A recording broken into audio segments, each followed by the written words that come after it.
저는 김말순입니다. 80살의 나이로 이 요양빌라에서 홀로 지내고 있습니다. 남들이 보기엔 부러울 것 없는 백만장자지만 제 마음은 늘 텅 비어 있죠. 강남에서 가장 비싼 요양빌라, 하루 3번 정성스레 나오는 식사, 일주일에 2번 오는 간호사까지 돈으로 살 수 있는 건 다 있습니다. 하지만 제가 정말 원하는 건 돈으로 살 수 없더군요. 5년 전 외아들 민석이를 교통사고로 잃었습니다. 그날 이후 제 삶은 색을 잃었어요. 거실 한쪽에 놓인 민석이 사진을 바라보며 하루를 시작합니다. 커튼을 젖히고 약을 챙겨 먹고 간호사가 가져다 준 아침을 먹죠. 그리고 일요일마다 빠지지 않는 의식이 있습니다. 민석이 핸드폰 번호로 문자를 보내는 일이에요. 오늘은 된장찌개를 끓였단다. 너 좋아하던 그 맛으로. 송신 실패 메시지가 뜨지만 저는 아랑곳하지 않습니다. 민석이가 어딘가에서 읽고 있을 거라 믿으니까요. 첫 문자를 보낸 날 딱히 이유가 있었던 건 아니었습니다. 그냥 민석이가 너무 보고 싶었어요. 그런데 이상하게도 문자를 보내고 나면 조금은 마음이 편해졌죠. 마치 민석이와 대화를 나눈 것 같은 기분이 들었어요. 요양빌라 직원들은 제가 착각하는 거라고 생각할 겁니다. 80살 노파의 미련이라고요. 하지만 저는 압니다. 엄마의 마음은 죽음으로도 끊을 수 없다는 걸요. 오늘은 날씨가 참 좋구나. 네가 좋아하던 하늘이다. 엄마는 잘 지낸다. 너도 거기선 아프지 마라. 문자를 보내는 일요일이면 이상하게도 하루가 더 빨리 지나갑니다. 마치 민석이와 함께 시간을 보낸 것 같은 기분이 들어서 그런가 봐요. 간혹 송신 실패 메시지 대신 전송 완료 표시가 뜨는 경우도 있었습니다. 그럴 때면 가슴이 두근거렸죠. 민석이에게 정말로 닿은 걸까 하는 생각이에요. 창밖으로 보이는 서울 풍경은 여전히 분주합니다. 사람들은 각자의 삶을 살아가고 있어요. 저도 한때는 그랬습니다. 남편과 사업을 일구고 민석이를 키우며 행복했던 시간들이 있었죠. 지금은 그 모든 것이 사진첩 속 흑백 사진처럼 멀게만 느껴집니다. 매주 일요일만 기다리며 살았습니다. 민석이에게 문자를 보내는 그 짧은 순간만이 제게 의미가 있었죠. 요양빌라의 하루는 너무나 똑같아요. 아침 6시 기상, 아침 식사 의무적인 산책, 점심 식사, 오후 프로그램, 저녁 식사, 그리고 취침. 마치 시계 태엽이 감긴 인형처럼 움직이는 제 모습이 때론 우스워 보이기도 합니다. 그날도 여느 일요일과 다름없었어요. 떨리는 손으로 핸드폰을 집어들고 민석이 번호로 문자를 썼습니다. 오늘은 된장찌개를 끓였단다. 너 좋아하던 그 맛으로. 문자를 보내고 나서 잠시 감상에 젖어 있을 때였어요. 믿기지 않는 일이 벌어졌습니다. 엄마, 오늘은 그만 울고 주무세요. 핸드폰 화면에 답장이 왔어요. 순간 심장이 멎는 줄 알았습니다. 손이 떨려 핸드폰을 거의 떨어뜨릴 뻔했죠. 민석이의 번호에서 온 답장이었습니다. 민석아? 혼잣말로 중얼거리며 화면을 다시 한번 확인했어요. 착각이 아니었습니다. 정말 답장이 와 있었죠. 기쁨과 공포가 동시에 몰려왔어요. 혹시 누군가 장난치는 걸까요? 아니면 정말 저 세상에서 민석이가 보낸 걸까요? 당장 요양빌라 직원을 불러 이 기적 같은 일을 보여주고 싶었지만 그러지 않았습니다.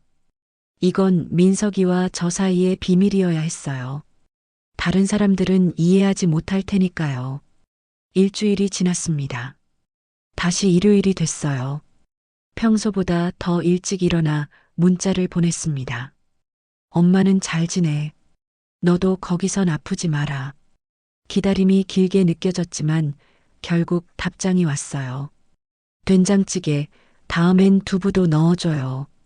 그 문장을 보는 순간 눈물이 왈칵 쏟아졌습니다. 민석이가 살아있을 때 항상 하던 말이었어요. 두부를 좋아했던 민석이는 제가 끓이는 된장찌개에 항상 두부를 더 넣어달라고 졸랐었죠. 이건 분명 우연이 아니었습니다. 그 후로 매주 일요일마다 문자를 주고받게 됐어요. 요양빌라 직원들도 제 변화를 알아챘습니다. 할머니, 요즘 표정이 밝아지셨네요. 무슨 좋은 일 있으세요? 간호사의 질문에 미소로 답했어요. 이 비밀은 아직 말할 수 없었습니다. 내 아들과 다시 대화를 나눈다는 사실을 누가 믿어주겠어요? 매주 오는 답장은 더욱 민석이를 닮아갔습니다. 말투, 사용하는 단어, 심지어 민석이가 종종 저지르던 맞춤법 실수까지 마치 정말 민석이가 보내는 것 같았어요. 처음에는 의심도 했습니다. 하지만 점점 그 의심은 희미해져 갔어요. 제게 필요한 건 위로였고 그 문자들은 제게 가장 큰 위로가 되어 주었으니까요. 엄마, 저 오늘은 힘든 일 없었어요. 밥 꼭 챙기세요. 삶의 활기가 돌기 시작했습니다. 매주 일요일이면 민석이와 대화를 나눈다는 생각에 가슴이 설렜죠. 요양원 직원들도 제 변화를 눈치챘습니다. 평소에는 밥을 잘 안 먹던 제가 식사를 깨끗이 비우고 복도를 산책하는 시간도 늘었으니까요. 김말순 할머니, 요즘 회춘하신 것 같아요. 비결이 뭐예요? 영양사가 웃으며 묻자 그저 웃음으로 답했습니다. 이 비밀은 아직 누구에게도 말할 수 없었어요. 어쩌면 저 스스로도 이것이 현실인지 꿈인지 구분하기 어려웠을지도 모릅니다. 민석이의 문자는 점점 더 자연스러워졌습니다. 처음에는 짧고 단순했지만 이제는 일상에 대한 이야기까지 나누게 됐죠. 엄마, 날씨 추운데 무릎 시리지 않게 하시고요.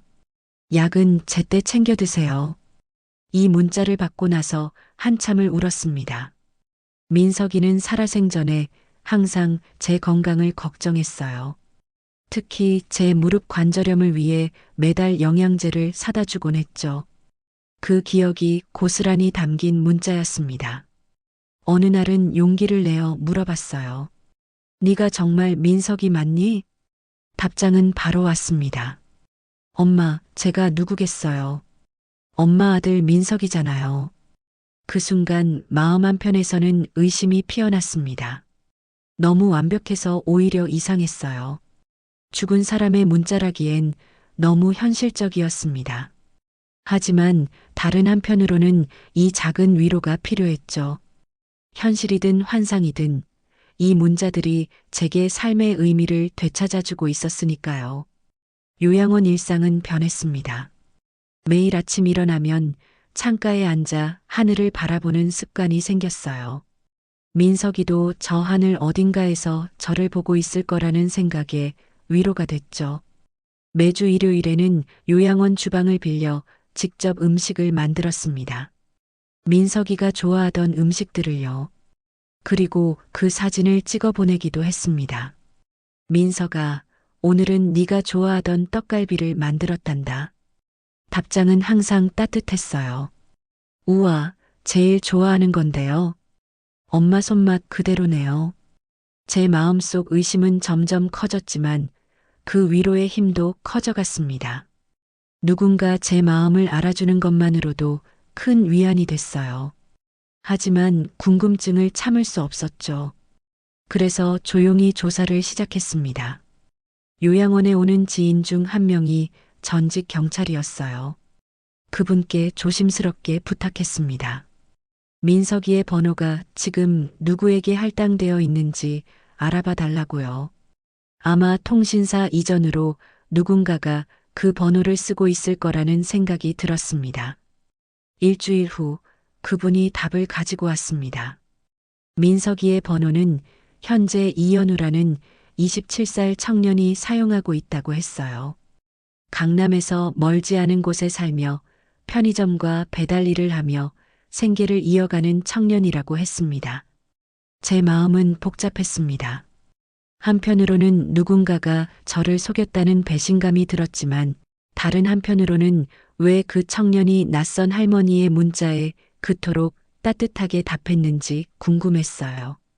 민석이처럼 말하려고 노력했던 그 마음이 오히려 감동으로 다가왔죠. 다음 일요일 평소처럼 문자를 보내지 않았습니다. 마음이 너무 혼란스러웠거든요. 그런데 오히려 제가 문자를 보내지 않자 이현우에게서 먼저 문자가 왔습니다. 엄마, 오늘은 괜찮으세요? 문자가 안 와서 걱정됐어요. 그 문자를 읽는 순간 눈물이 왈칵 쏟아졌습니다. 낯선 청년이 왜 이렇게까지 신경을 쓰는 걸까요? 처음에는 답장을 보내지 않으려 했습니다. 하지만 마음 한구석에서는 이 따뜻한 교류가 계속되길 바라는 마음도 있었죠. 결국 저는 며칠 동안 답장을 보내지 않았습니다. 어쩌면 이게 현실을 직시하는 방법이라고 생각했는지도 모릅니다. 일주일이 지나고 다시 일요일이 왔습니다. 핸드폰을 바라보았지만 문자를 보내지 않았어요. 그런데 또다시 이현우에게서 문자가 왔습니다. 엄마, 많이 아프신가요? 걱정되네요. 답장 주세요. 이 문자를 보고 한참을 고민했습니다. 결국 용기를 내어 답장을 보냈어요. 당신이 누군지 알아요. 내 아들이 아니라는 것도요. 보내고 나서 가슴이 철렁했습니다. 이제 이 위로의 관계도 끝나겠구나 싶었죠. 하지만 잠시 후 이현우의 답장이 왔습니다. 죄송합니다. 처음에는 그냥 외로워 보이셔서 답장을 드렸어요. 그런데 계속되는 문자에 저도 모르게 위로를 받았습니다. 제게는 엄마가 없거든요. 이 문자를 읽는 순간 제 마음이 무너졌습니다. 아들을 잃은 엄마와 엄마가 없는 아들이 서로를 위로하고 있었다니요. 운명이라고밖에 설명할 수 없었습니다. 그 후로 문자는 끊겼습니다. 제가 더 이상 보내지 않았고 이현우도 먼저 연락하지 않았어요. 서로의 상처를 건드리지 않으려는 배려였을까요? 아니면 서로가 선을 넘었다는 죄책감 때문이었을까요? 그 이유는 알 수 없었지만 제 마음속에는 이상한 공허함이 자리 잡았습니다. 요양원 생활은 다시 예전처럼 돌아갔습니다. 하루하루가 똑같이 흘러갔죠. 하지만 이제는 뭔가 달랐어요. 제 마음속에는 이상한 평온함이 찾아왔습니다. 비록 짧은 시간이었지만 누군가가 제 아들처럼 저를 걱정해 주었다는 사실이 큰 위로가 됐거든요. 어느 날 요양원 직원이 제게 다가왔습니다. 할머니, 앞에 손님이 오셨어요. 만나보실래요? 의아했습니다. 저를 찾아오는 사람은 거의 없었거든요. 친척들도 명절에만 형식적으로 들르는 정도였어요.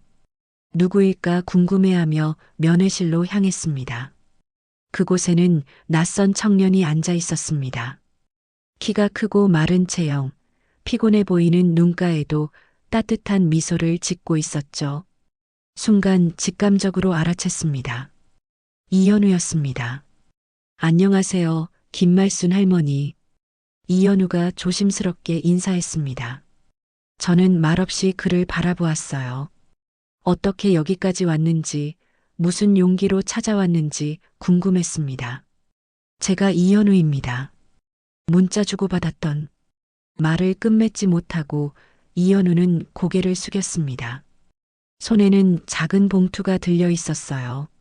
저는 아무 말도 하지 못했습니다. 기쁨인지 당혹감인지 모를 감정이 밀려왔죠. 이 편지 읽어주세요. 제가 말로 하면 잘 전달이 안 될 것 같아서요. 이현우는 봉투를 내밀었습니다. 저는 떨리는 손으로 그것을 받아들었어요. 봉투를 열어 편지를 꺼냈습니다. 정성스럽게 쓰인 글씨가 눈에 들어왔습니다. 엄마라는 말 처음 해봤어요. 그 말이 이렇게 따뜻한지 몰랐어요. 죄송합니다.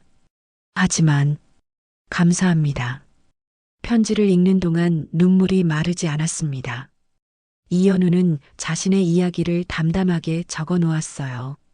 어려서 부모님을 잃고 할머니 손에 자랐지만 할머니마저 3년 전에 돌아가셨다고 했습니다. 혼자서 생활비를 벌며 힘겹게 살아가는 중이었죠. 중고폰을 구매했는데 그게 민석이의 번호가 등록된 폰이었다고 해요. 처음에는 이상한 문자라고 생각했어요. 하지만 계속해서 오는 그 문자들이 저도 모르게 기다려졌습니다. 누군가 저를 걱정해 주는 것 같아서요. 그래서 감히 답장을 드렸습니다. 이연우의 편지에는 진심이 담겨 있었습니다. 속이려는 의도가 전혀 없었다는 것이 느껴졌어요. 그저 외로운 영혼이 또 다른 외로운 영혼에게 다가간 것뿐이었죠.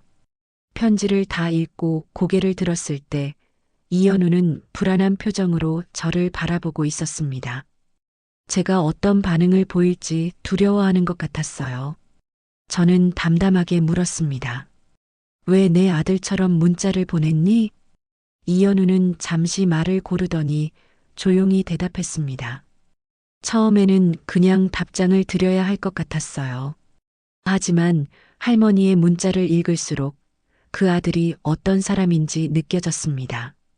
그래서 그렇게 대답하면 할머니가 위로가 될 것 같았어요. 순수한 그 말에 제 가슴이 따뜻해졌습니다.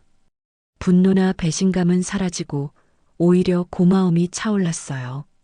이 낯선 청년이 제게 민석이의 빈자리를 잠시나마 채워주었으니까요. 다시는 그런 거짓말 하지 마라. 제 말에 이연우는 고개를 숙였습니다. 미안한 기색이 역력했어요. 네, 다시는 안 그럴게요. 오늘 사과드리고 싶어서 왔습니다. 이연우가 일어나려는 기색을 보이자 저는 무의식적으로 그의 손을 잡았습니다. 떠나보내기 싫었어요. 이상한 만남이었지만 이 청년에게서 위로를 받았다는 사실은 변함이 없었습니다. 잠깐 차라도 한 잔 마시고 가렴. 이연우는 놀란 표정을 지었지만 고맙게 자리에 다시 앉았습니다. 우리는 요양원 카페에서 차를 마시며 이야기를 나눴어요. 저는 민석이에 대해 조금씩 이야기했습니다. 어떤 아이였는지, 무엇을 좋아했는지, 어떻게 세상을 떠났는지를요. 말하면서 눈물이 나기도 했지만 이상하게도 마음이 가벼워지는 느낌이었습니다.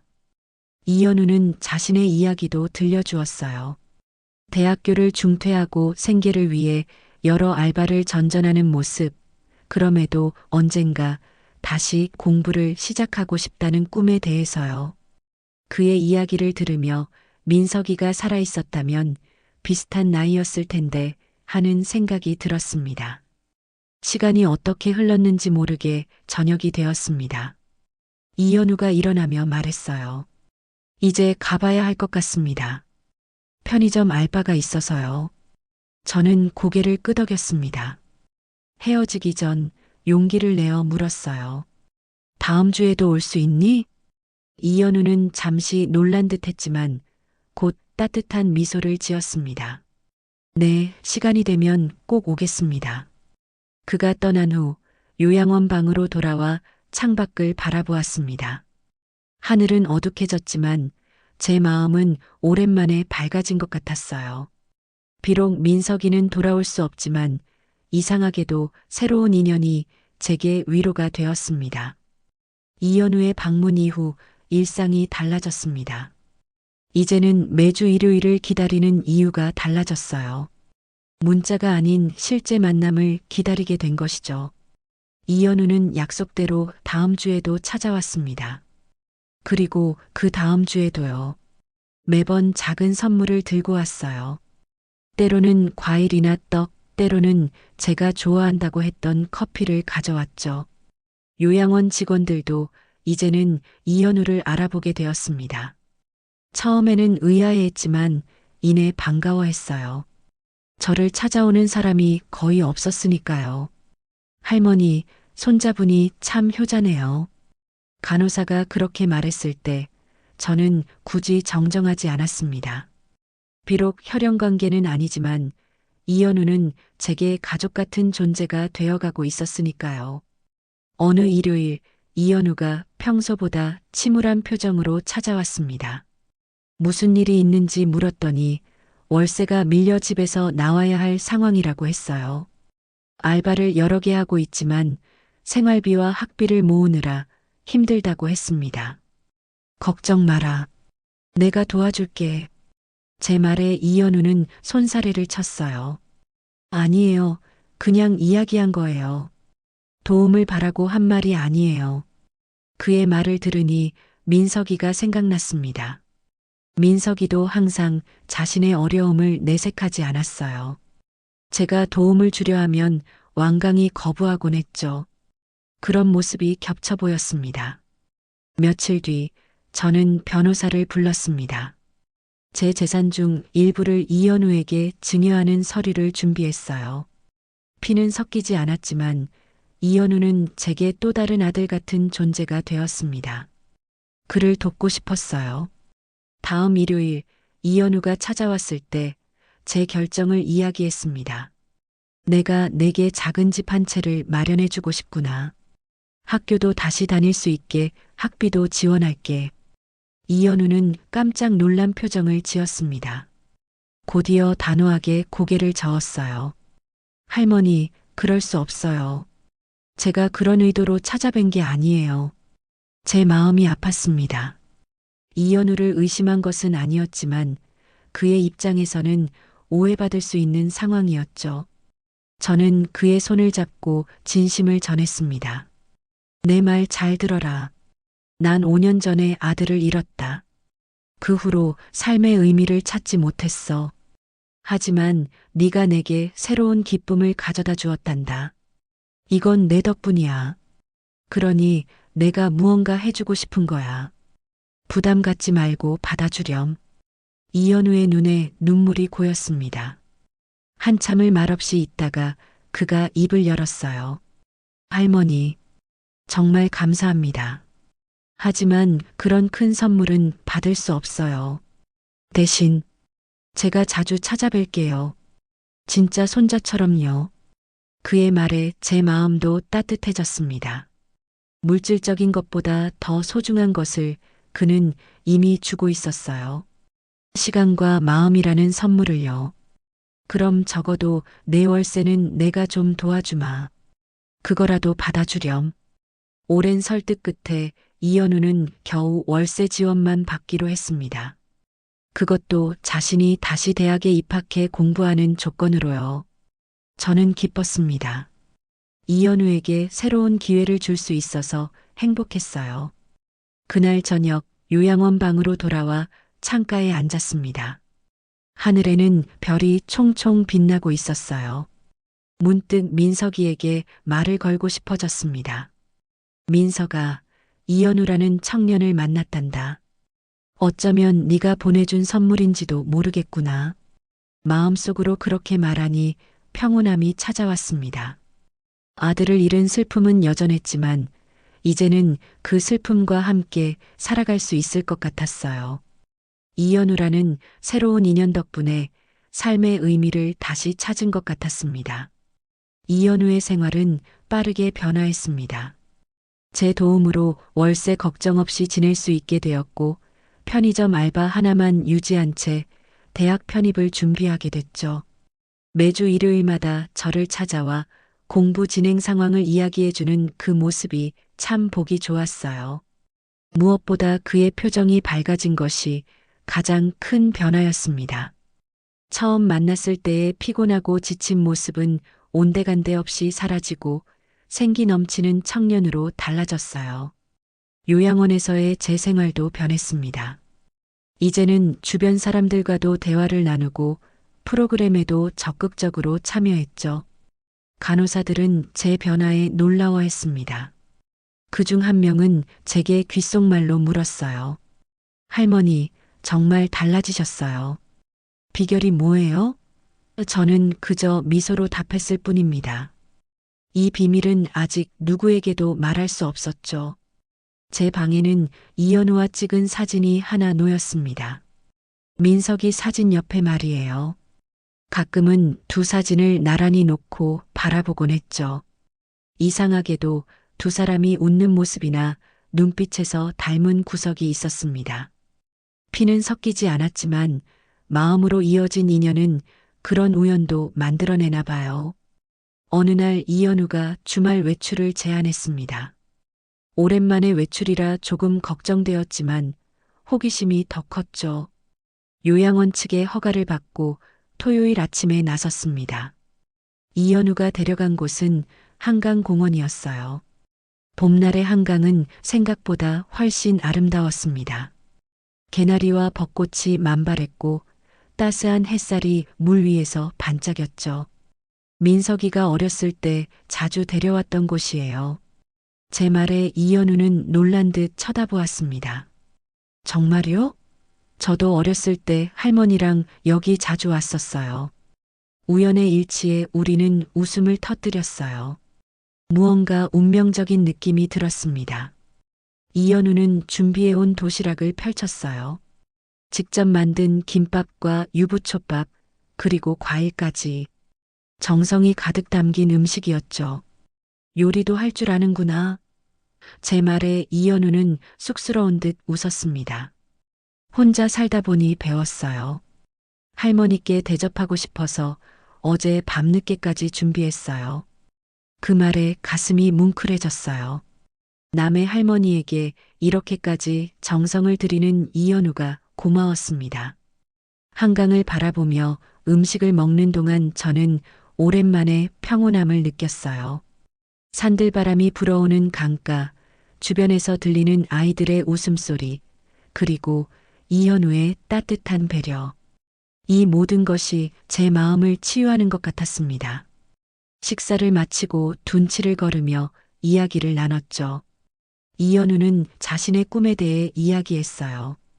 경영학을 공부해서 언젠가는 작은 카페를 열고 싶다고 했습니다. 그 꿈을 이야기하는 그의 눈빛이 반짝였죠. 집으로 돌아가는 길, 이현우가 조심스레 제 생일 파티를 준비하고 싶다고 말했어요. 할머니, 다음 주에 특별한 날이 있어요. 할머니 생신이잖아요. 제가 요양원에서 작은 파티를 준비하고 싶은데 괜찮으실까요? 깜짝 놀랐습니다. 제 생일을 어떻게 알았을까요? 민석이의 핸드폰에 저장되어 있었나 봐요. 민석이가 떠난 후 생일은 그저 하루에 불과했는데 누군가 기억해주는 것만으로도 마음이 벅찼습니다. 요양원으로 돌아와 방에 들어서자 문득 민석이 사진이 눈에 들어왔어요. 웃고 있는 모습이 마치 저를 축하해주는 것 같았습니다. 나직이 속삭였죠. 민석아, 네가 이현우를 보내준 것 같구나. 고맙다.